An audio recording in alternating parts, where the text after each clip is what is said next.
समस्त को praise the Lord. मृत्यु पर कौन हुए ख्रीष्ट विश्वास मध्य ए विषय को नहीं केते परिमाण रे कन्फ्यूजन अच्छी। केतेक कहती मृत्यु पर समस्त विश्राम करती आ फाइनल जजमेंट पर प्रत्येक को स्वर्ग किंबा नरक को पठाଯିव। अन्य केतेक भावती जे मृत्युर ठीक पर तुरंत तांकर विचार करा जाए सेमानंकु स्वर्ग किंबा नरक को पठा जाए।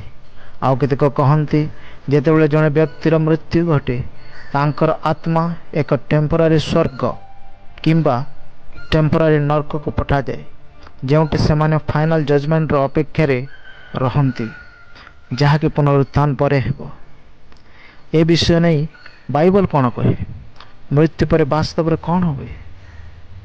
प्रथम जो मैंने ख्रीष्टंकर विश्वास अटंती मृत्यु पर सेमानकर आत्मा मान को स्वर्ग को निया जाए जेहेतु से माने ख्रीष्टं को विश्वास करितिबारु सेमानकर पाप सब क्षमा होई अछि।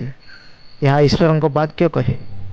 आम जदि जोहन तार 3 अध्याय 16, 18 और 36 पढ़ा लेखा हुए जो मैंने प्रभु यीशु को विश्वास करती से माने विचारित हेबे नहीं, सेमानक ऊपर आ दंड आसीब नहीं, मात्र से माने अनंत जीवन प्राप्त होई अछंती। विश्वासी मानकर मृत्यु अर्थात शरीर अलगा होई प्रभुଙ୍କ निकट को जीवा। 2 कोरिन्थिय 5 अध्याय 8 पदरे पाउल कहती हाँ आम्भे माने साहसी अटु आउ शरीर ठारू दूर रे बास करी बरं प्रभुଙ୍କ निकट रे निवास करिबारे आम्भ मान पर अधिक संतोष। तथापि प्रथम कोरिन्थ तार 15 अध्याय 50 ରୁ 54 एवं प्रथम थेसलोनिकीय तार 4 अध्याय 13 ରୁ 17 वर्णना करे जे विश्वासी मानकर पुनरुत्थान समय एक गौरवान्वित शरीर प्रत्येक दियाजिव। यदि विश्वासी माने मृत्यु पर सही समय प्रभु पाखक जीवे ताले पुनरुत्थान उद्देश्य कौन अटे।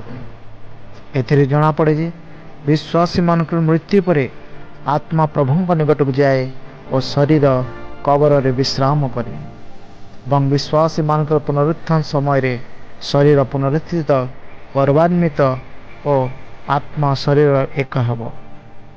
आउ एही गौरवान्वित शरीर और आत्मा अनंत काल नूतन स्वर्ग और नूतन पृथ्वी रहिबो जहाँकि प्रकाशित वाक्य तार 21 और 22 अध्याय कहुई। द्वितीय जो मैंने प्रभु यीशु को ग्रहण करी नाहंती सेमानक मृत्यु अर्थात अनंत दंड अटे।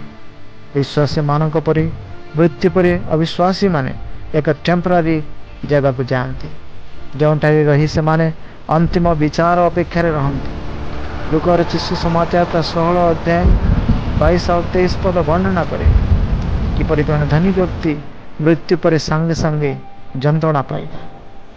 प्रकाशित वाक्य 20 अध्याय 11 ରୁ 15 लेखा हुए समस्त अविश्वासी मृत लोक माने पुनरुत्थित होई प्रभुंकर श्वेत सिंहासन सम्मुख विचारित होई अग्निमय हृदय पकाଯିवे।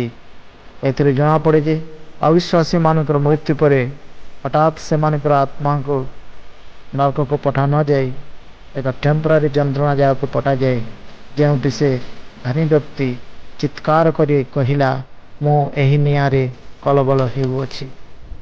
एथिरे जना पड़े जे पुनरुत्थान समय पर्यंत विश्वासी माने एक टेम्परारी हेवन बा टेम्परारी स्वर्ग और अविश्वासी माने एक टेम्परारी हेल एक टेम्परारी नरक रे रहंती।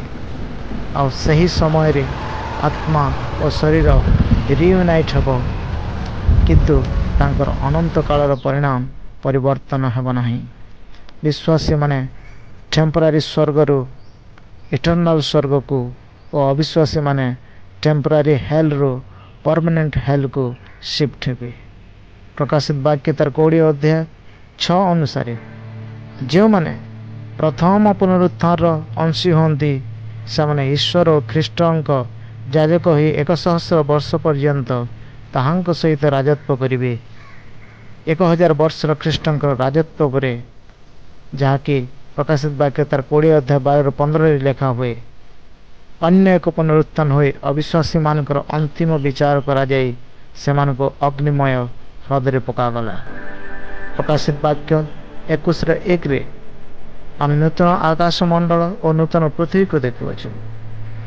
ତା ବିଷୟରେ ଲେଖା ହୁଏ, ଯାହାକି ବିଶ୍ୱାସୀମାନଙ୍କ ପାଇଁ ଓ ଅଗ୍ନିମୟ ହ୍ରଦ ଅବିଶ୍ୱାସୀମାନଙ୍କ ପାଇଁ ଅଟେ। ଆଉ ଏହି ଦୁଇ ଜାଗା ଫାଇନାଲ ଅଟେ। ମୋର ପ୍ରଶ୍ନ, ଆପଣ କେଉଁ ଜାଗାକୁ ଯାଉଅଛନ୍ତି? ଥରେ ଚିନ୍ତା କରନ୍ତୁ।